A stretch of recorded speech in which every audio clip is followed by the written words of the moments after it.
السلام عليكم ورحمة الله وبركاته.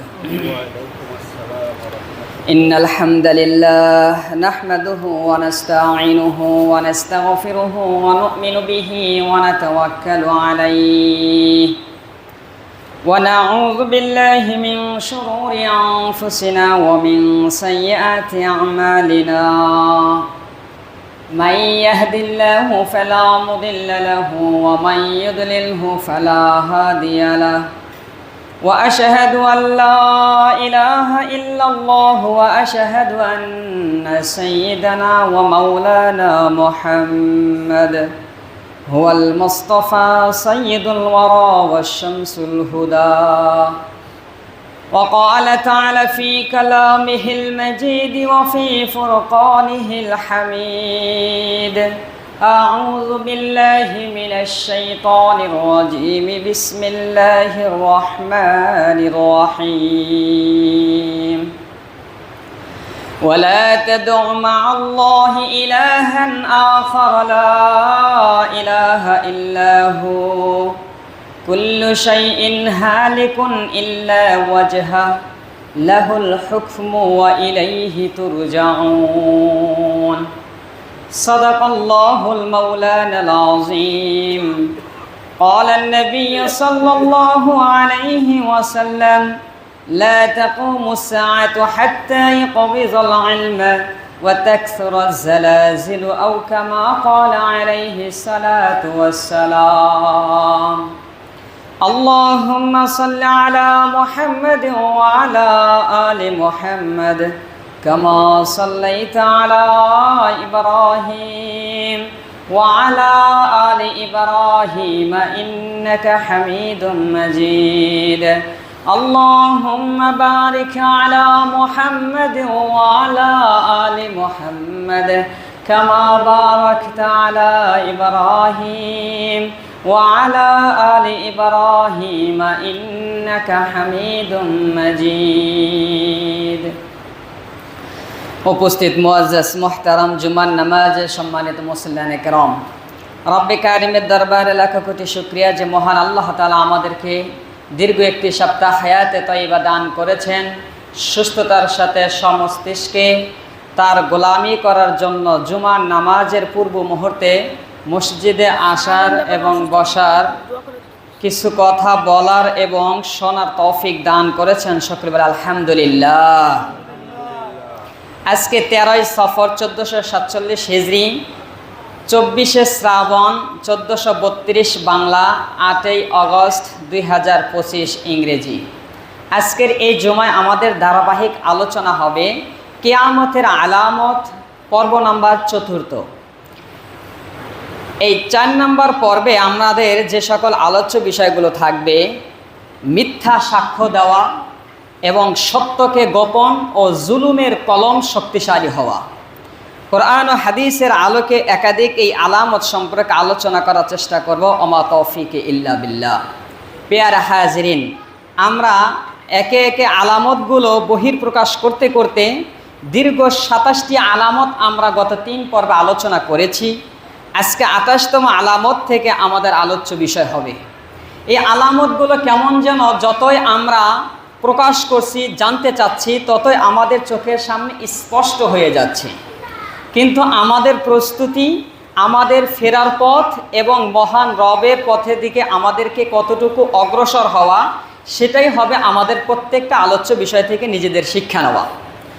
আল্লাহ তাআলা এই কিয়ামতের ব্যাপারে তার বান্দাদেরকে আকীদা লালন করার জন্য স্বয়ং নিজে ঘোষণা করতেছেন। আল্লাহ বলেন: ওয়ালা তাদউ মা'আল্লাহি ইলাহান আখার লা ইলাহা ইল্লা হু কুল্লু শাইইন হালিকুন ইল্লা ওয়াজহা লাহুল হুকমু ওয়া ইলাইহি তুরজাউন। মহান রব তার বান্দাদেরকে কিয়ামতের আকীদা লালন করার জন্য বলছেন, ওয়ালা তাদউ মা'আল্লাহি ইলাহান আখার, তোমরা ইবাদত করার ক্ষেত্রে আল্লাহ তাআলা ব্যতীত অন্য কোনো ইলাহকে তোমরা ইবাদত করো না। কুল্লু শাইইন হালিকুন ইল্লা ওয়াজহা, কেননা আল্লাহ তাআলা ব্যতীত সমস্ত সত্তা, সমস্ত ক্ষমতা, সমস্ত সৃষ্টিকুলকে আল্লাহ তাআলা ধ্বংসকৃত এবং ধ্বংস করবেন। লাহুল হুকমু ওয়া ইলাইহি তুরজাউন, শুধুই কেবলমাত্র আল্লাহ তাআলার বরত্ব, আল্লাহ তাআলার হুকুম ব্যতীত, এবং তার কাছেই আমরা প্রত্যাবর্তন হব, তার কাছেই আমরা ফিরব।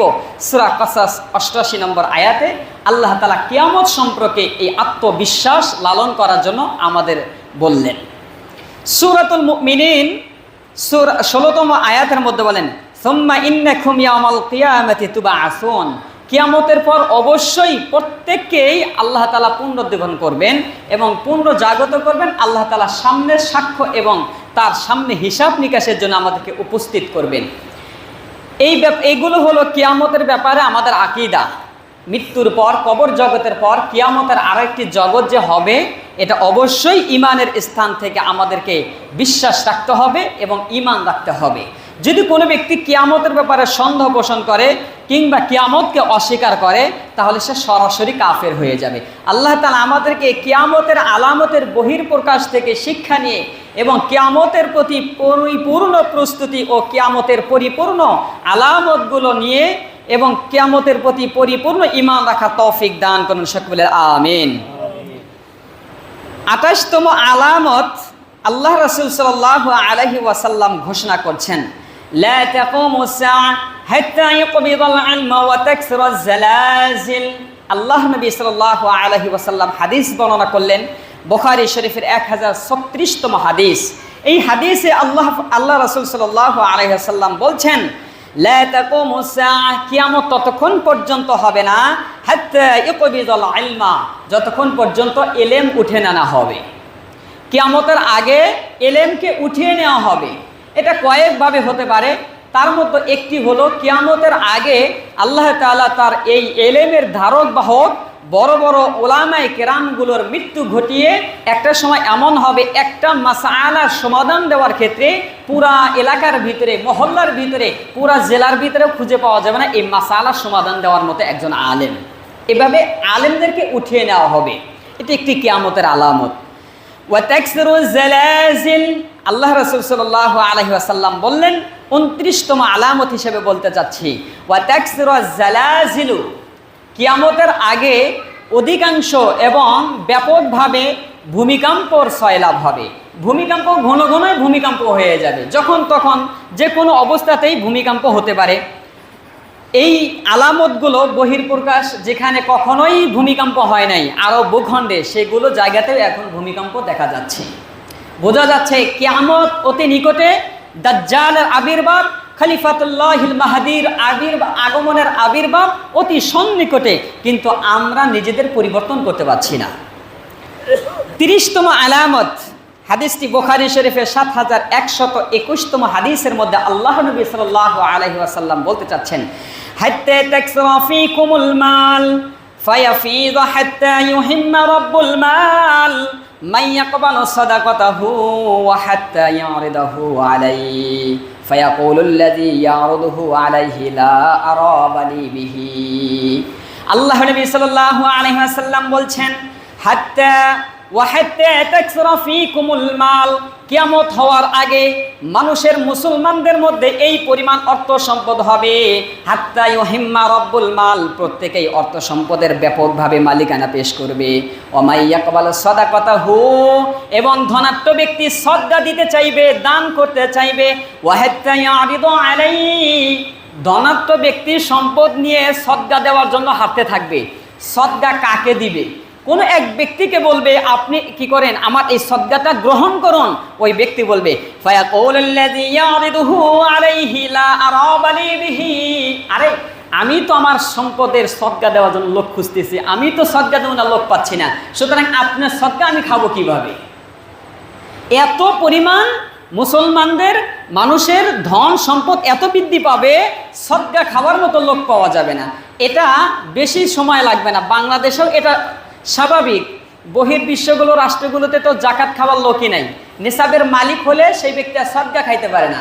বাংলাদেশে যদি রাষ্ট্রীয়ভাবেই যদি 7 বছর কিংবা 10 বছর, সর্বোচ্চ 15 বছর যদি রাষ্ট্রীয়ভাবে একটা পদক্ষেপ নেওয়া হয়, নিসাবের মালিক পরিপূর্ণভাবে হিসাব করে যেই পরিমাণ জাকাত দিতে হবে রাষ্ট্রীয় পক্ষ থেকে, সে জোরপূর্বকভাবেই হোক বা যেভাবেই হোক, তার পরিপূর্ণ জাকাত যদি আদায় করে 10 বছরের মধ্যে বাংলাদেশে কোনো দরিদ্রই খুঁজে পাওয়া যাবে না। এখনও সমাজে আপনি খুঁজতে যান, অর্থাৎ 84,500 কিংবা 85,000 টাকার মালিক এই সমাজে নাই, ব্যক্তি খুবই কম। শতকরা 2-4-5% পাওয়া যেতে পারে, কিন্তু সদকা সবাই খায়। কিন্তু সদকা যারা 84,000 অর্থাৎ নেশাবের মালিক, 52.5 ভরি রূপার মালিকের সম্পদ যে ব্যক্তি হবে, ওই ব্যক্তির জন্য সদকা খাওয়া জায়েজ নেই এবং সে আরও জাকাত দেওয়ানেওয়ালা। সুতরাং এইভাবে যদি আমরা দেখতে চাই যে অনেক দরিদ্র রাষ্ট্রগুলোর মধ্যেও সদকা খাওয়া ব্যক্তি খুঁজে পাওয়া যাবে না, আর জাকাতের বিধান যদি পরিপূর্ণ রাষ্ট্রীয়ভাবে বাস্তবায়ন করা হয় তাহলে তা আরও পাওয়া যাবে না। সুতরাং এই আলামতটাও আমাদের মাঝে বহিঃপ্রকাশ হচ্ছে, আগামীতে আরও স্পষ্টভাবে হবে। 31তম আলামত আল্লাহ নবী সাল্লাল্লাহু আলাইহি ওয়াসাল্লাম বলছেন, ওয়াহাত্তা তাতাওয়ালুন নাসু ফিল বুনিয়ান। আল্লাহ নবী বলছেন, ওয়াহাত্তা তাতাওয়ালুন নাসু ফিল বুনিয়ান, কিয়ামতের আগে মুসলমানদের অট্টালিকার পাহাড় তৈরি হবে, অধিকাংশ জায়গায় অট্টালিকা তৈরি হবে, গরিব ব্যক্তিগুলো অট্টালিকার সম্পদের মালিক হয়ে যাবে। দেখুন, আপনি লক্ষ্য করুন, 20 থেকে 30 বছর আগে যে সকল ব্যক্তিগুলো কোনো এক ধনী ব্যক্তির পাশে পাশে পিএস ছিল, চামচা ছিল, পিছনে পিছনে ঘুরতো কিংবা চাকর ছিল, তাদের পিছনে পিছনে ঘুরে কোনোভাবেই হোক, তার সম্পত্তি লিখে নেওয়ার মাধ্যমে হোক কিংবা কোনো তার বুদ্ধির মাধ্যমে হোক, সে এইভাবে ধনাত্মর মালিক হয়েছে, সে আজকে অট্টালিকার মালিক হয়েছে। কিংবা যদি আপনি আরব ভূখণ্ডের দিকে তাকান, 1965 সালের আগে আরবের ভূখণ্ডের ভিতরে এত ধনাত্ম, এত অট্টালিকা দেখা যেত না। 1965 সালের পরে যখন তেলের খনি তারা উঠানো শুরু করলো, তেলের এই সম্পদ বিক্রি করা শুরু করলো, বিভিন্ন জায়গাতে জায়গাতে পাহাড় কেটে কেটে এখন তারা অট্টালিকা তৈরি করতে লাগে। এই যে আরব ভূখণ্ডের মধ্যে এই অট্টালিকার এই পাহাড়গুলো দেখা যাচ্ছে এবং কি অট্টালিকার সয়লাভ করতেই চাচ্ছে। সুতরাং এটি একটি কিয়ামতের আলামত। 1450 বছর আগে আল্লাহর নবী সাল্লাল্লাহু আলাইহি ওয়াসাল্লাম উম্মতকে স্পষ্ট করে গিয়েছেন। 32তম আলামত আল্লাহ নবী সাল্লাল্লাহু আলাইহি ওয়াসাল্লাম যে কথাটা বলতে চাচ্ছেন, দেখুন কিয়ামতের আগে সামাজিক অবস্থাটা কেমন হবে। وحتى يمر الرجل بقبر الرجل فيقول يا ليتني مكانه।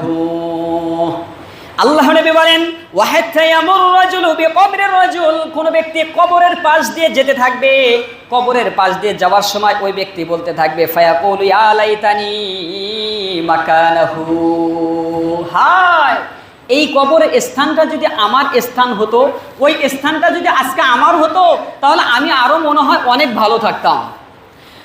সমাজের, রাষ্ট্রের এতটাই অতিষ্ঠ হবে, এতটাই তিনি ভোগান্তি ভুক্তভোগী হবে যে কবরের পাশ দিয়ে যাওয়ার সময় ওই ব্যক্তি আফসোস করে বলতে থাকবে, ইয়া লাইতানি মাকানাহু, হায় আমার ওই কবরের স্থানটা যদি আজকে ওইখানে হইতো, আমি মনে হয় আরো শান্তিতে থাকতাম। সুতরাং এটা আমরা দেখতে পেরেছি, সামনেও আরো দেখব। যেমন যদি কোনো ব্যক্তি দোষ করে নাই কিন্তু নির্দোষ হয়ে ভুক্তভোগী যারা, তারা আরো ভালো বলতে পারবেন।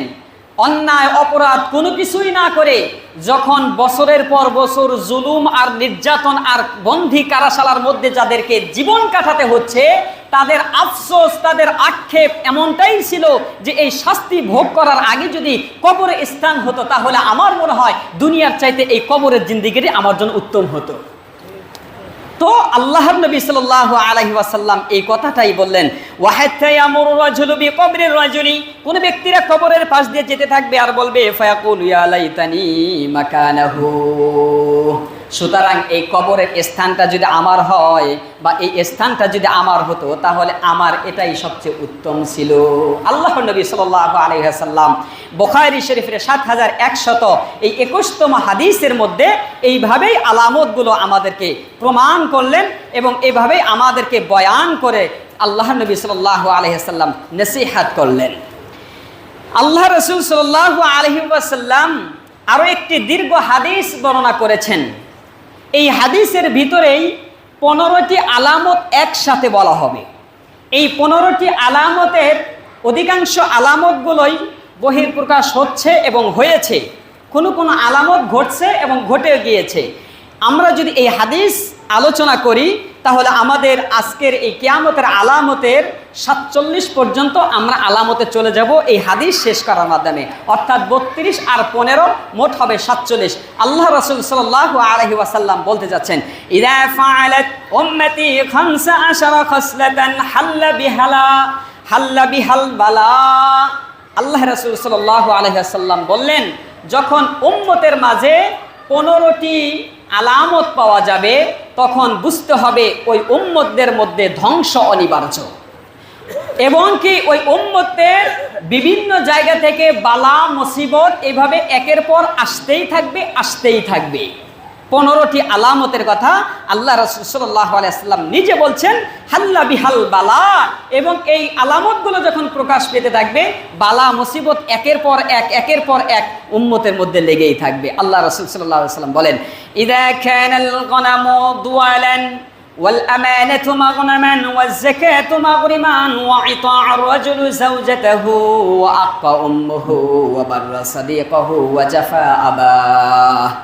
আল্লাহ রাসূল সাল্লাল্লাহু আলাইহি ওয়াসাল্লাম বলছেন, ইযা কানাল গনামু দুয়ালান, যখন গনিমতের মালকে নিজের সম্পদ মনে করা হবে, গনিমতের মাল নিজের মাল মনে করা হবে, অন্যকে বন্টন করে দেওয়ার ক্ষেত্রে কৃপণতা করবে। সে গনিমত পাইছে, সেটা তার মাল মনে করেই চালিয়ে থাকবে।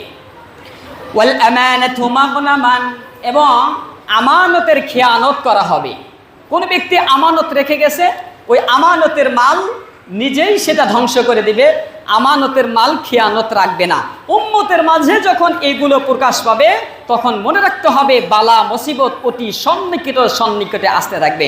ওয়াজ যাকাতু মাগরামান, এবং যাকাতকে জরিমানা মনে করা হবে। যাকাতকে জরিমানা মনে করা হবে, এই কথাটা আমার মনে হয় অধিকাংশ ধনাঢ্য ব্যক্তিরাই যাকাতকে জরিমানা মনে করে। কারণ যেই পরিমাণ সবার যাকাত আসে, হিসাব করে করে ওই পরিমাণ যাকাত কোনো ব্যক্তি আদায় ঠিক মতো করে না। যাকাত আছে 5 লক্ষ, 3 লক্ষ বা 2 লক্ষ টাকার কাপড় কিনে গরিবদের মাঝে বন্টন করে দেয় সারা।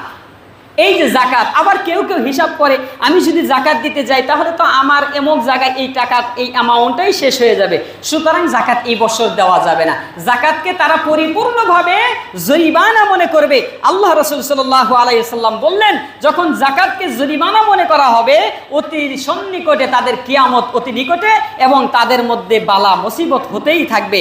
যে ব্যক্তি যাকাতকে জরিমানা মনে করবে, বালা মুসিবতটা তার মধ্যেও হতে পারে এবং তার ভিতরেও বালা মুসিবত আসতে পারে। এজন্য আমরা যারা নিসাবের মালিক হব, ধনী ব্যক্তি হব, অবশ্যই আমরা যাকাত পরিপূর্ণভাবে আদায় করব, যাতে করে আমি অন্ততপক্ষে যাকাতকে জরিমানা মনে করে একটি কিয়ামতের আলামতের বস্তু হিসেবে পরিণত না হই। আল্লাহ তাআলা আমাদের প্রত্যেককে হেফাজত করে সকলে আমিন। এরপর বলছেন, ওয়া ইতা'আর রাজুলু যাওজাতাহু, পুরুষরা মহিলাদের কথা মোতাবেক চলাফেরা করবে। এখানে দুটি ব্যাখ্যা হতে পারে।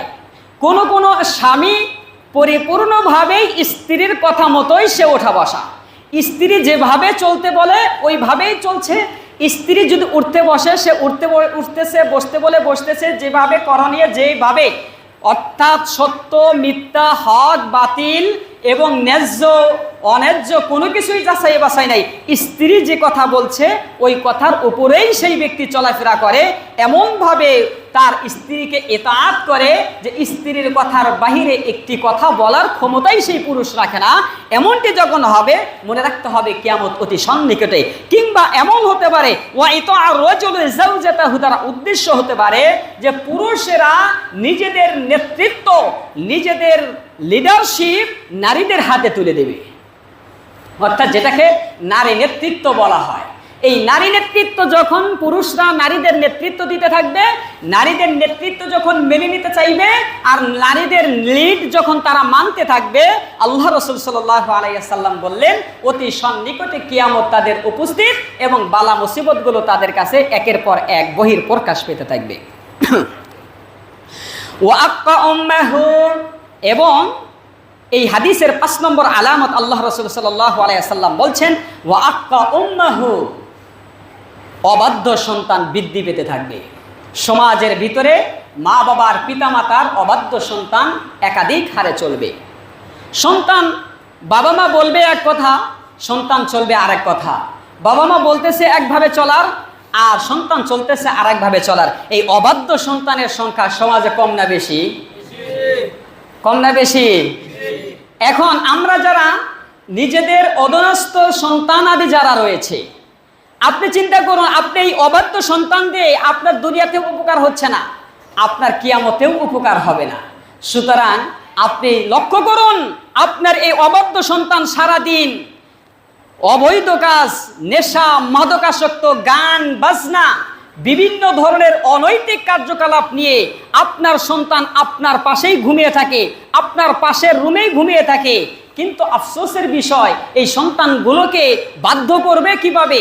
পিতামাতাই তো সঠিক নৈতিকতার পথে নাই, পিতামাতাই তো নৈতিক রাস্তার উপরে নাই। যেই পিতামাতা ফজরের নামাজে সন্তানকে বাধ্যতার সাথে করার জন্য ফজরের সময় ডাক দিবে, ওই পিতামাতাই তো ফজরের নামাজে ওঠে না, ফজরে দেখা যাচ্ছে না। সুতরাং আপনি আগে ওঠার চেষ্টা করবেন, আপনি আগে ফজর পড়ার চেষ্টা করবেন, এরপর আপনার অবাধ্য সন্তানকে প্রত্যেক দিন ডেকে ডেকে বাধ্য করার জন্য আপনি ফজরে ডাকার চেষ্টা করুন। আর যদি তা না করেন, আপনি যেমনিভাবে তাকে লালন পালন করছেন, পোলোয়া রুস্ট খাওয়ায়া খাওয়াইয়া পাশের রুমের ওই খাটের ভিতরে যে আপনি তাকে ঘুম পাড়াচ্ছেন, আপনি লক্ষ্য করুন আপনার বাড়িতে চতুষ্পদ জানোয়ার, কোনো এক হিংস্র প্রাণী হোক কিংবা কোনো গবাদি পশু হোক, ওই জানোয়ারকে যেমনিভাবে আপনি ঘাস লতা পাতা খাওয়াইয়া খাওয়াইয়া বড় করতেছেন, ঠিক ফজরের নামাজের পর আপনি লক্ষ্য রাখবেন ওই চতুষ্পদ জানোয়ারের দিকে তাকায় দেখবেন, আর আপনার ঘরে এই জিসমানি খাটের উপর যে ঘুমায় রয়েছে, লক্ষ্য রাখবেন ওই জানোয়ার আর আপনার ঘরের ভিতরে পালিতকৃত সন্তানের মধ্যে কোনো প্রকার পার্থক্য পাওয়া যাবে না। সুতরাং এই অবাধ্য সন্তানগুলো বৃদ্ধি পেতে থাকবে বাবা মার অবহেলিতর কারণে। এই জন্য আমরা যারা পিতামাতার স্থানে রয়েছি, আমরা নিজে আগে নৈতিক সত্য হকের রাস্তায় চলার চেষ্টা করব, এরপর পিতামাতা সন্তানগুলোকে বাধ্যতা করার জন্য আল্লাহর রাস্তায় ডাকবো। আল্লাহ তাআলা তখনই পিতা এবং সন্তানগুলোর মধ্যে বাধ্যতার একটি অনুগত্য এনে দিবেন। এরপর বলছেন ওয়াবাল্লা সাদিকাহু, আল্লাহ রাসূল সাল্লাল্লাহু আলাইহি ওয়াসাল্লাম বললেন যে কিয়ামতের আগে বন্ধুদেরকে অতি নিকটে টানবে, ওয়াজাফা আবাহু, এবং পিতাদেরকে দূরে দিবে। বন্ধুদের এত মহব্বত করবে, এত মহব্বত, এত পরিমাণ তারা মর্যাদা নিয়ে এবং অন্তরঙ্গ বন্ধুত্ব করবে যে পিতা মাতার কোনো খোঁজ খবরই থাকবে না। এখন আপনি আপনার সমাজের সাথেই লক্ষ্য করুন, কিংবা আপনি আপনার বিবেকের কাছেই প্রশ্ন করুন, আপনি আপনার বন্ধু ফ্রেন্ড সার্কেল নিয়ে মাসে একবার কিংবা বছরে একবার কিংবা 6 মাসে একবার বিভিন্ন জায়গাতে ট্যুরিস্ট করছেন, বিভিন্ন জায়গায় পার্টি দিচ্ছেন, হাজার হাজার টাকা বিল করছেন, রেস্টুরেন্টে বন্ধুর জন্য খরচ করতে আপনার দ্বিধা হচ্ছে না। কিন্তু এই সমাজে বহু এমন অবাধ্য সন্তান রয়েছে যারা বন্ধুদের কারণে হাজার হাজার টাকা ভাঙছে। শীতের মধ্যে বাবাকে একটা কম্বল কিনে দেওয়া, গরমের মধ্যে একটা ফ্যান কিনে দেওয়ার সন্তান এই সমাজের মধ্যে পাওয়া যায় না। এই ধরনের স্বভাব আমাদের মধ্যে কম না বেশি? বেশি। সুতরাং আমরা যারা আছি, আমাদের বন্ধুত্বর সম্পর্ক বন্ধুত্বের স্থানে থাকবে, পিতামাতার সম্পর্ক পিতামাতার স্থানে থাকবে। আমরা যারা সমর্থ রাখি, আমরা গরমের সময় গরমের অবস্থা, শীতের সময় শীতের অবস্থা বুঝে পিতামাতাকে আগে খোঁজ খবর রাখবো, আমার পিতামাতার কি প্রয়োজন আছে, গরমের সময় টেবিল ফ্যানের প্রয়োজন আছে কিনা, চার্জার ফ্যানের প্রয়োজন আছে কিনা, শীতের সময় রুম হিটার কিংবা অন্য অন্য আর বস্তুর প্রয়োজন আছে কিনা খোঁজ খবর করে বন্ধুদের পিছনে টাকা খরচ করুন, আমার কোনো দ্বিধাদ্বন্দ্ব নাই। কিন্তু বন্ধুদেরকে এই পরিমাণ কিয়ামতের আগে আপন করবে, ওয়াজাফা আবাহু, পিতামাতাকেই তারা দূরে সরে দেবে। সুতরাং যখন এটা ঘটবে মনে রাখতে হবে যে দাজ্জালের আবির্ভাব অতি নিকটে, খলিফাতুল্লাহিল মাহদির আগমন অতি নিকটে, আল্লাহ রাসূল সাল্লাল্লাহু আলাইহি ওয়াসাল্লাম বললেন। এরপর বলছেন ওয়া ইরতাফাআতিল আসওয়াতু ফিল মাসাজিদ, আল্লাহর নবী সাল্লাল্লাহু আলাইহি ওয়াসাল্লাম বলছেন ওয়া ইরতাফাআতিল আসওয়াতু ফিল মাসাজিদ, কিয়ামতের আগে মসজিদের মধ্যে হট্টগোল তৈরি হবে। মসজিদের ভিতরে যে কোনো মুহূর্তেই হট্টগোল হবে। কমিটি গঠন করা নিয়ে অসংখ্য মসজিদের মধ্যে মারামারি, কাটাকাটি, ইমামের উপরে রক্তঘাত এবং কি সভাপতির দায়িত্ব পালন করা নিয়ে এক পক্ষ আরেক পক্ষ মারামারি, এই বাংলাদেশের অবস্থা আছে না নাই? কিছুদিন আগেও আমরা দেখছি কিশোরগঞ্জের ওইদিকে যে দুই পক্ষ এমন মারামারি, যেটা একসময় প্রশাসনের মাধ্যমে তাদেরকে এইভাবে দমন করতে হয়েছে, শুধুমাত্র মসজিদের কমিটি গঠন করা নিয়ে, কে সভাপতি হবে এই দায়িত্ব বন্টন করা নিয়ে মসজিদের মধ্যে মারামারি, কাটাকাটি, হট্টগোল তৈরি হয়েছে। সুতরাং এটি একটি কিয়ামতের আলামত।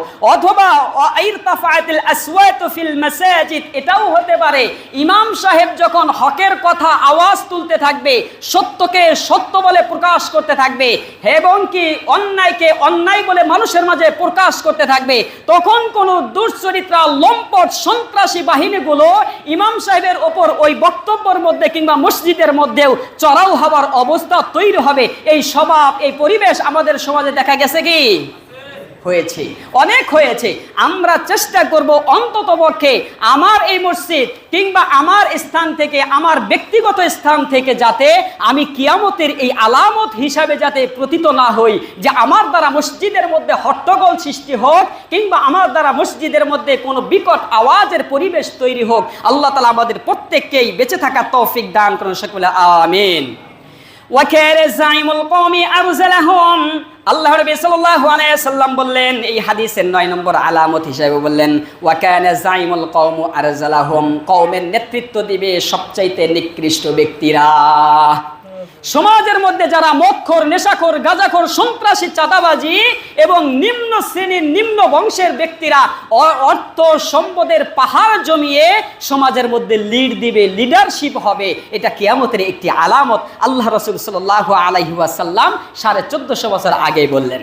ওয়া উকরিমা রাজুলু মাখাফাতু শাররিহি, এবং খারাপ ব্যক্তিকে সম্মান করা হবে তার অতিষ্ঠ থেকে বাঁচার জন্য। খারাপ ব্যক্তিকে সম্মান করবে শুধুই মাত্র তার অতিষ্ঠ থেকে বাঁচার জন্য। তাকে যদি সম্মান না করা হয়, কোন সময় আমার কোন অতিষ্ঠ করে ফেলে, কোন সময় কোন মামলা মোকদ্দমায় ফেলে দেয়, কোন বিপদে কোনভাবে কোন পেশগিতে লাগিয়ে দেয়। সুতরাং এটার থেকে বাঁচার জন্য ওই ব্যক্তিকে মানুষ আগে থেকেই সালাম দেবে, আগে থেকে চেয়ার ছেড়ে দেবে, আর অমুক এসেছে ছেড়ে দাও, রাস্তা আগেই ক্লিয়ার হয়ে যাবে। সুতরাং আল্লাহ নবী বললেন, ওয়া উকরিমার রাজুলু, প্রত্যেক ব্যক্তি সম্মান করবে মাখাফাতু শাররিহি, ওই ব্যক্তি খারাপ অতিষ্ঠ থেকে বাঁচার জন্য মানুষগুলো তাদেরকে সম্মান করতে থাকবে। এমন পরিবেশ আমাদের সমাজে দেখা গেছে কি? আচ্ছা, এরপরে দেখেন, ওয়াশুরিবাতিল খুমর, মদ পান অতিরিক্ত বেড়ে যাবে। মদকে মানুষ মদই মনে করবে না, অন্য নাম দিয়ে এটা লাইসেন্স ট্রেড দিয়ে বিক্রি করা হবে।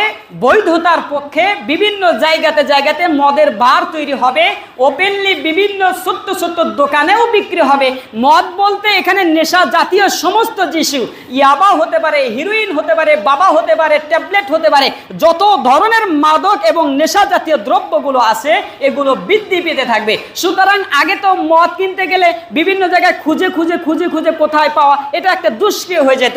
এখন মদ তো ওপেনলি হয়ে গেছে, এবং কি বিভিন্ন জায়গায় মাদক আসক্তর বড়ি, আরো ছোট ছোট কি কি যেন পাওয়া যায়, এগুলো নাকি বিভিন্ন ছোট্ট ছোট্ট টঙ্গের ওই চার দোকানের বা চার দোকানের মধ্যেও বিক্রি হয়। এটা অসংখ্য বৃদ্ধি পেতে থাকবে। আল্লাহ নবী সাল্লাল্লাহু আলাইহি ওয়াসাল্লাম বললেন, হাল্লা বিহাল বালা, এগুলো যখন ব্যাপক হারে চলতে থাকবে তখন ওই জাতির জন্য, ওই কওমের জন্য, ওই রাষ্ট্রের জন্য বালা একের পর এক আসতেই থাকবে, মুসিবত একের পর এক আসতেই থাকবে। সুতরাং প্রত্যেকেই এই ক্ষতিগ্রস্তের মধ্যে পতিত হবে। ওয়ালুবিসাল হারির, এবং রেশমের জামা কাপড় পরাকে বৈধ মনে করবে। রেশম জাতীয়, এটা যারা মধ্যবিত্ত এবং নিম্ন শ্রেণী আছে তারা এই ধরনের পোশাক পরতে এতটা এবিলিটি রাখে না। তবে যারা ধনাত্ম শিল্পপতি আছে এরা রেশমের পোশাক রহরহ পরছে এবং ভবিষ্যতে কিয়ামতের আগে আরো বেশি বেশি পরবে। ওয়াত্তাখিযাল কাইনাতু ওয়াল মাআজিফু, এবং কিয়ামতের আগে মুসলমানদের মধ্য থেকে, মুসলমানদের সন্তানদের মধ্য থেকে গায়িকা তৈরি হবে, মডেলিস্ট তৈরি হবে। যারা এই গায়ক এবং এই মডেলিস্টকে বৈধ মনে করবে, ব্যাপক হারে গান বাজনা বাদ্যযন্ত্র নিয়ে মুসলমান জাতি এটাকে নিয়ে উপহাস করবে এবং এটাকে আইডল মনে করে নিজের জীবন চলাতে থাকবে। এইভাবে যখন চলতে থাকবে, আল্লাহ নবী সাল্লাল্লাহু আলাইহি ওয়াসাল্লাম বললেন যে তখনই ওই জাতির জন্য কোন এক বালা মুসিবত অতি নিকটে কিংবা কিয়ামত অতি সন্নিকটে আসতেছে। এরপর দেখুন আল্লাহ নবী সাল্লাল্লাহু আলাইহি ওয়াসাল্লাম এই হাদিসের 14তম আলামত সম্পর্কে বলছেন, ওয়ালানা আখিরু হাযিহিল উম্মতি আউওয়ালাহা। আল্লাহ নবী সাল্লাল্লাহু আলাইহি ওয়াসাল্লাম বলছেন, ওয়ালানা আখিরু হাযিহিল উম্মতি আউওয়ালাহা, যেই জামানার মানুষগুলো পূর্ব যুগের ব্যক্তিদেরকে লানত করতে থাকবে, পূর্ব যুগের ব্যক্তিদেরকে লানত করতে থাকবে। সুতরাং আমাদের পূর্বপুরুষ যারা ইন্তেকাল করেছে, বংশ পরম্পরায় যারা ইন্তেকাল করেছে আরও 2, 4, 100 বছর 50 বছর আগে, তাদেরকে লানত করতে থাকবে। এটা পারিবারিক হতে পারে, বংশগত হতে পারে, রাজনৈতিকভাবেও হতে পারে, মাযহাবী বিষয়েও হতে পারে, দিন প্রচার দিনের ক্ষেত্রেও হতে পারে। এটা কিভাবে? বংশগতভাবে এমনভাবে তারা নিজেদের পূর্বপুরুষদেরকে তকমা দিবে, লানত করবে, কথায় কথায় বলবে, আরে তোর দাদার সিফত, তোর দাদার বৈশিষ্ট্য তুই হয়েছিস, সুতরাং তোর দাদাও খারাপ ছিল, তোর বাপেও খারাপ ছিল, এখন তুইও খারাপ করছিস। কথায় কথায় বংশগত মারামারি কাটাকাটি হলেই পূর্বপুরুষদেরকে এভাবে লানত করতে থাকবে। কিংবা রাজনৈতিকের ভাবে কোনো এক ব্যক্তিগুলোকে, পূর্বপুরুষদেরকে লানত করা হবে। যেমন ধরুন বাংলাদেশের স্বাধীনতার অতন্ত্র এবং যাদের ভূমিকা সবচাইতে বিরল এবং যাদের ভূমিকা ছাড়া এই রাষ্ট্রই স্বাধীন হতেন না, 3 জন ব্যক্তির নাম অবশ্যই নিতে হবে। 1 বঙ্গবন্ধু শেখ মুজিবুর রহমান, 2 মাওলানা আব্দুল হামিদ খান ভাসানী, প্রেসিডেন্ট জিয়াউর রহমান। এই মহান এই 3 ব্যক্তি, আমি মহানই বললাম যেহেতু তারা স্বাধীনতার অতন্ত্র ভূমিকা পালন করেছে। এই 3 ব্যক্তির সমালোচনা, এই 3 ব্যক্তির ব্যাপারে লানতকৃত। তারা যদিও মানুষ তাদেরকে শহীদ করেছে, কেননা বঙ্গবন্ধু শেখ মুজিবুর তাদেরকে সেনাবাহিনী হত্যা করেছে, আগের থেকে কোনো জানানো নাই, হুটহাট করে তাকে হত্যা করার কারণে সেও শহীদ হয়েছে। প্রেসিডেন্ট জিয়াউর রহমান উনিও সেনাবাহিনীদের হাতেই হত্যা হয়েছে, যেভাবেই হোক তাকে না জানিয়ে হত্যা করা হয়েছে, সেটাও শহীদ হয়েছে। এই শহীদ ব্যক্তিদের যারা কবরে বসে বসে সোয়াব পাবে, যারা কবরে বসে বসে আল্লাহ রাসূল সাল্লাল্লাহু আলাইহি সাল্লামের ঘোষণা মোতাবেক শহীদের মর্যাদা পাবে, কিন্তু তারা এই নষ্ট রাজনীতির কারণে, এই নষ্ট পচা গান্ধীযুক্ত রাজনীতির কারণে একদল আরেক দলের পূর্বপুরুষকে ঘৃণা করে, একদল আরেক দলের পূর্বপুরুষকে এভাবে লানত করা থেকে কোনো ব্যক্তি কবরে বসে শান্তিতে থাকতে পারছে না। কথা ঠিক? কিংবা এমন হতে পারে মাযহাবী বিষয়ে মানার ক্ষেত্রে, দিন ধর্ম মানার ক্ষেত্রে কোনো ইমামকে, কোনো সাহাবাইকে প্রাধান্য দেওয়ার কারণে অন্য সাহাবীদের ব্যাপারে মুখ খুলতে তাদের বাঁচবে না। যেমন কিছুদিন পূর্বে চলে গেছে, আবার সামনেও কিছুদিন পরে দেখা যাবে যে তারা একদল আছে ইমাম সাহাবী মুআবিয়া রাদিয়াল্লাহু তাআলা আনহুকে তারা জালেম বলতে তাদের দ্বিধা দ্বন্দ্ব হয় না। কিংবা আরেক গ্রুপ আছে ইমাম আবু হানিফাকে তারা কঠোরভাবে গালিগালাজ দিতেও তাদের দ্বিধা হয় না। এভাবে পূর্বপুরুষদেরকে ধর্মীয় রীতিনীতি মানার ক্ষেত্রেও লানত করতে থাকবে। এটা আমাদের সমাজে বাস্তব চাক্ষুষ প্রমাণ আমরা হারে হারে দেখতে পাচ্ছি। সুতরাং এটি একটি কিয়ামতের আলামত। আপনি যদি এই আলামতগুলো আপনার মধ্যেই প্রকাশিত হয় তাহলে মনে করবেন দাজ্জালের আবির্ভাব অতি সন্নিকটে, দাজ্জাল অতি নিকটে আসছে, খলিফাতুল্লাহিল মাহদির আগমন অতি নিকটে আসছে, কিয়ামত আপনার জন্য অপেক্ষমান এবং বালা মুসিবত আপনাদের উপরে অতি সন্নিকটে আসছে। আল্লাহ রাসূল সাল্লাল্লাহু আলাইহি ওয়াসাল্লাম এই কথাটাই বললেন, ওয়ালানা আখিরু হাযিল উম্মতি আউওয়ালাহা, যে এই যুগের মানুষগুলো পূর্ব যুগের মানুষদেরকে এভাবে লানত করতে থাকবে। তখনই মনে করতে হবে এই জাতির জন্য ধ্বংস এবং কিয়ামত অতি সন্নিকটে।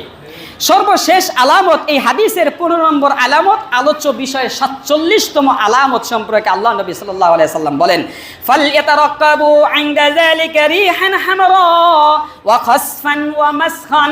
আল্লাহ রাসূল সাল্লাল্লাহু আলাইহি ওয়াসাল্লাম বলেন কিয়ামত ততক্ষণ পর্যন্ত হবে না, ফালইয়াতারাক্কাবু ইনদা যালিকা রিহান হামরা, কিয়ামতের আগে লাল একটি বাতাস প্রবাহিত হবে, যেই বাতাসে অধিকাংশ মানুষ অসুস্থ হয়ে যাবে, ওয়া খাসফান ওয়া মাসখান, এবং মানুষের মধ্যে চেহারার বিকৃতি ঘটবে।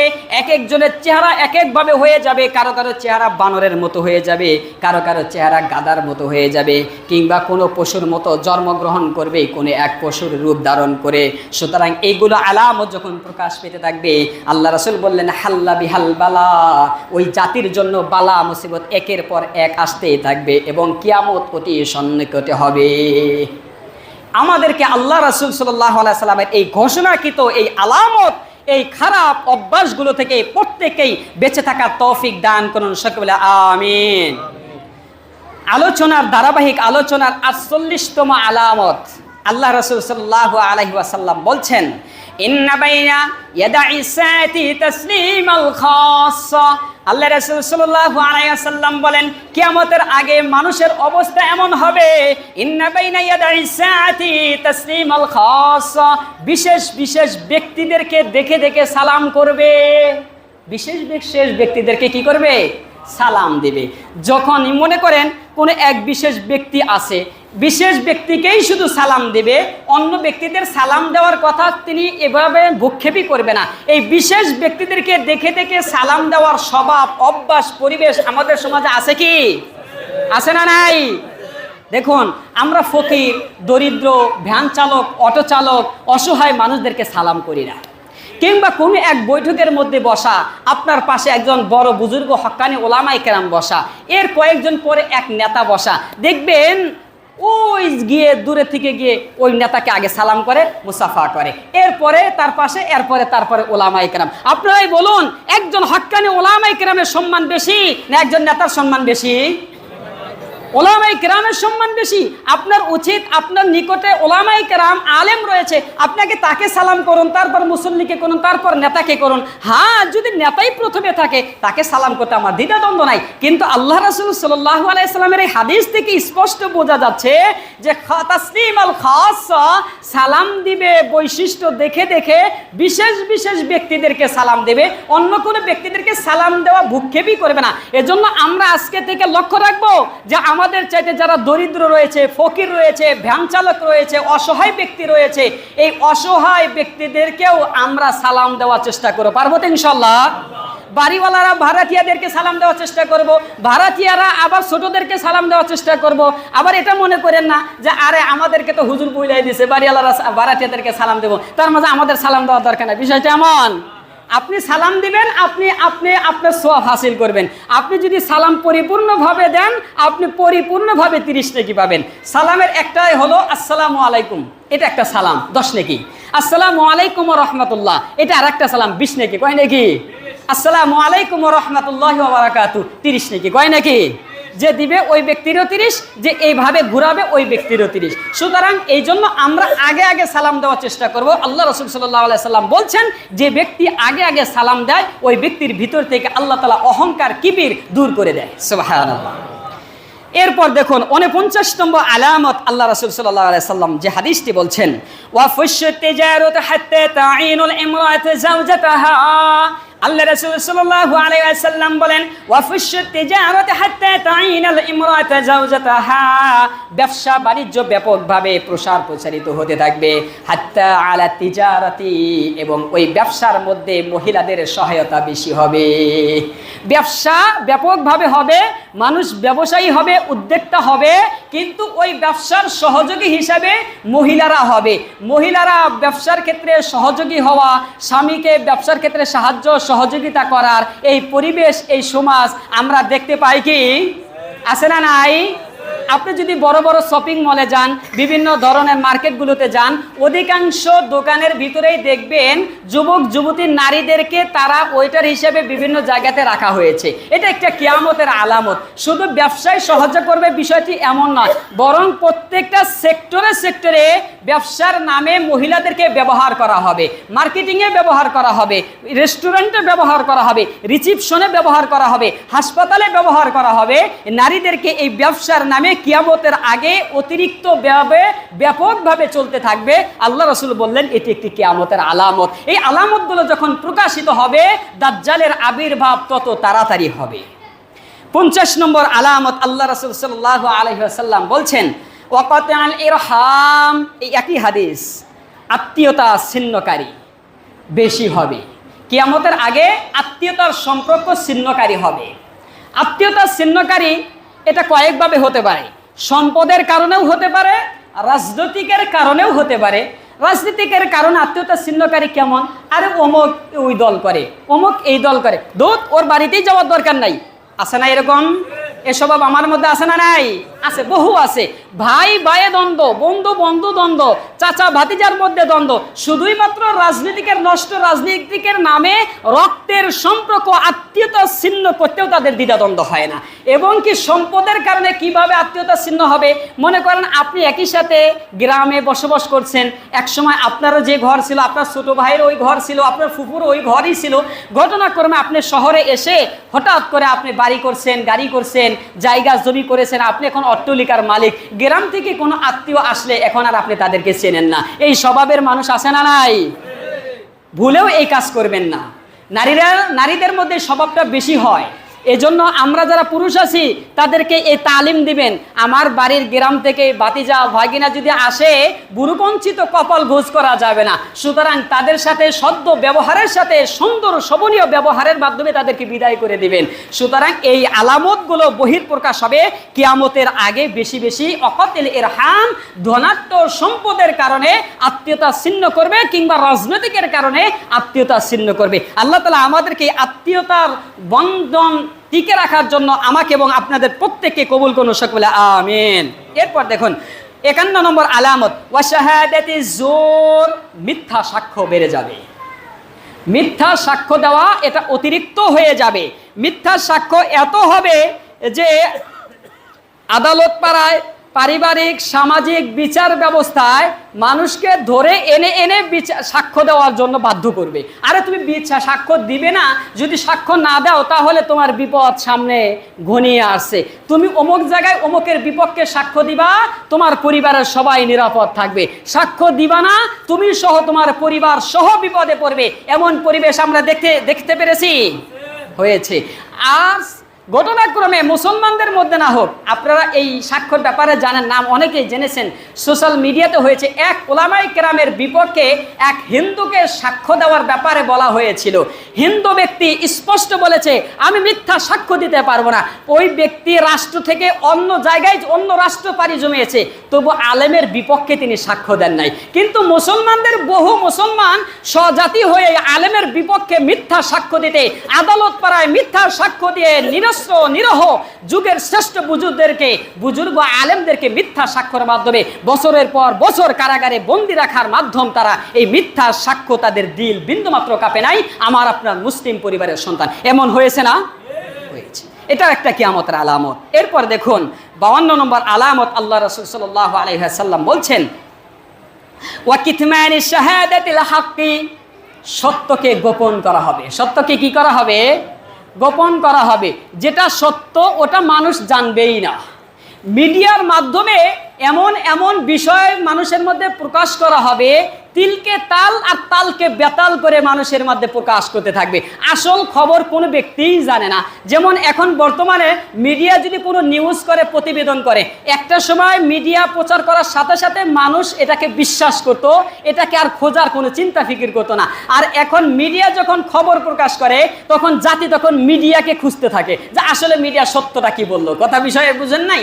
কিয়ামতের আগে এটা ব্যাপক হারে বেড়ে যাবে।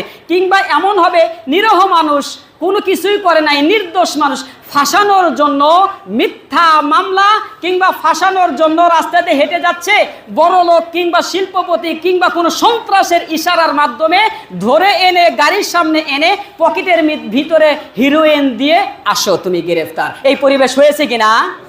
বহু হয়েছে।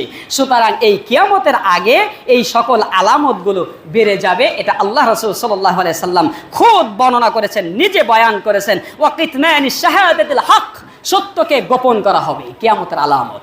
53 নম্বর আলামত, এই আলামতের মাধ্যমে আমি আমার আলোচনা শেষ করছি। 53 নম্বর আলামত, আল্লাহ রাসূল সাল্লাল্লাহু আলাইহি সাল্লাম বলছেন, ওয়া যুহুরিল কলমি, কিয়ামতের আগে জুলুমের কলম বৃদ্ধি পাবে। জুলুমের কলম বলতে কি? প্রশ্ন। জুলুমের কলম বলতে কি বোঝানো হয়? জুলুমের কলম বলতে বোঝানো হয়, কলম প্রথমত 3 প্রকার। কয় প্রকার? 3 প্রকার। 1 লাউহে মাহফুজের কলম, 2 কিরামান কাতিবিনের কলম, 3 মানুষের হাতের কলম। লাউহে মাহফুজের কলমের মাধ্যমে কখনো জুলুম হতে পারে না। আল্লাহ তাআলা কোনো মানুষের উপর জুলুম করেন? কোনো মানুষের ওপর আল্লাহ পাক রব্বুল আলামিন কখনোই জুলুম করেন না। সুতরাং লাউহে মাহফুজে যে কলমটি রাখা, এটার দ্বারা কখনোই মানুষ জুলুমকৃত হবে না। এবং কিরামান কাতিবিন, আপনার ডানে বামে যে দুজন সম্মানিত ফেরেশতা রয়েছে, এই ব্যক্তিও আপনার উপর জুলুম করবে না। আপনি রাতের অন্ধকারে একা গুনাহ করলে একার নামেই লেখা হবে, একজন অপরাধ করলে একজনই অপরাধী হবে, যা করছেন তাই লেখা হবে, বিপরীত কোনো কিছুই কম বেশি করা হবে না। এরপর হলো মানুষের হাতের কলম। মানুষের হাতের কলমের মাধ্যমেই এটা জুলুম প্রকাশিত হতে পারে। মানুষের হাতের কলম আবার দুই প্রকার। এক প্রকারের হাতের কলম হলো ছাত্র এবং শিক্ষকের হাতে থাকবে, যেটা বিদ্যা শিক্ষা দেওয়ার মাধ্যমে। আরেক প্রকারের কলম হলো যেটা রাষ্ট্রীয়ভাবে আদালত পাড়ায় বিচারকের হাতে কলম থাকবে, যেই বিচারক সত্যকে গোপন করে মিথ্যা রায় প্রদান করবে। ওই মিথ্যার সাক্ষ্যর মাধ্যমে, রায়ের মাধ্যমে হাজারো মানুষ জুলুমে অতিষ্ঠ হবে শুধুমাত্র একটি মিথ্যা কলমের সাক্ষ্যের মাধ্যমে। এই জন্য আল্লাহ রাসূল সাল্লাল্লাহু আলাইহি ওয়াসাল্লাম বলছেন, আফদাল সালাসাতু ওয়াহিদুন ফিল জান্নাহ। যদি কোনো ব্যক্তি তিন শ্রেণীর বিচারকের ব্যাপারে আল্লাহ রাসূল বললেন, তিন শ্রেণীর বিচারক থাকবে। ওয়াহিদুন ফিল জান্নাহ, এক শ্রেণীর বিচারকের জন্য জান্নাত। ওয়া ইসনানি ফিন নার, এবং দুই শ্রেণীর বিচারকের জন্য জাহান্নাম। ফাআম্মাল্লাযী ফিল জান্নাতি, যে ব্যক্তি যে বিচারক জান্নাতি হবে, ওর ব্যাপারে আল্লাহ রাসূল বলছেন, ফারাজুলুন আরাফান হাক্কি ওয়া কাযা বিহি, সত্যর ব্যাপারে যাচাই বাছাই করেছে, সত্যর উপর রায় প্রদান করেছে। বিচারক সত্যর উপর রায় দেওয়ার কারণে মানুষ ন্যায্য অধিকার পেয়েছে, ওই বিচারক জান্নাতি হবে। সুবহানাল্লাহ। এজন্য আমরা যারা গ্রামগঞ্জে বিচার করব, বাড়িতে মহল্লায় বিচার করব, সত্যর উপরে রায় প্রকাশ করব, আল্লাহ রাসূল বলছেন ওই বিচারক জান্নাতি। দুই নম্বর, ওয়ারাজুলুন আরাফাল হাক্কি ফাজারা ফিল হুকমি ফাহুয়া ফিন্নার, সত্যকে যাচারও চেষ্টা করে না, যাচাই বাছাই করারও চেষ্টা করে না, কিংবা সত্য জানা সত্ত্বেও সত্যের উপর রায় প্রদান করে না, আল্লাহ রাসূল বললেন ফাহুয়া ফিন্নার, এই বিচারক জাহান্নামে যাবে। তিন নম্বর বলছেন, ওয়ারাজুলুন হুকমান নাসি আলা জাহলিন ফাহুয়া ফিন্নার, এবং ঘটনা সূত্রে কি হয়েছে না হয়েছে সেগুলো না জেনেই না বুঝেই একটার উপর রায় প্রদান করবে, মূর্খতার সাথে, অবদ্ধতার সাথে, কোন সন্ত্রাসী বাহিরের টেন্ডারিয়ের ইশারার মাধ্যমে মিথ্যার উপর আদালত পাড়া থেকে যখন এভাবে রায় প্রকাশ করবে, এই মিথ্যা, এই আদালতের এই কলমের খোঁচায় যারা ব্যবহার করবে, ওই বিচারক জাহান্নামী। সুতরাং আমাদের উদারত আহ্বান থাকবে, আমরা যারা বিচারকের স্থানে আছি, আমরা যারা কলমের লেখনের মাধ্যমে যাদের ক্ষমতা রয়েছে, এই কলমের ক্ষমতার মাধ্যমে একজন নিরহ মানুষও যাতে জুলুম না হয়, এবং কি একজন ব্যক্তিও যাতে আপনার এই কলমের খোঁচায় নির্যাতিত না হয়, একজন অসহায় মানুষও যাতে জুলুম না হয়, এবং কি আপনার এই কলমের খোঁচার আপনার অফিসের মাধ্যমে অবৈধ ঘুষের টাকায় যাতে কোনো ফাইল সিগনেচার না হয়, যাতে আপনার এই অবৈধ কলমের, এই জালিমের কলমের খোঁচায় অন্যান্য মানুষগুলো জুলুমকৃত হয়। আল্লাহ আমাদের হেফাজত করুন, সকলে বলে আমিন। সুতরাং আল্লাহ তাআলা আমাদেরকে এই যে কলম, জুলুমের কলম থেকে, এটা অনেকেই অনেকভাবেই আমরা ক্ষমতাশীল আছি, কলমের মাধ্যমে বহু কিছু হয়। আজকের আলোচনা বিষয়ে সর্বশেষ এই আলামত থেকে আমাদের শিক্ষণীয় বিষয়, অন্তত পক্ষে বিচার ব্যবস্থা, বিচার যাতে সহিভাবে করতে পারি, এবং লিখনের মাধ্যমে যাতে আমার দ্বারা কোনো ব্যক্তি জুলুম না হয়, জুলুমকৃত না হয়। আল্লাহ তাআলা আমাদের প্রত্যেককে আমল করার তৌফিক দান করুন, সকলে আমিন। যারা কাবলার জুমা পড়ে না, ইনশাআল্লাহ আমরা কাবলার 4 রাকাত জুমা পড়ি।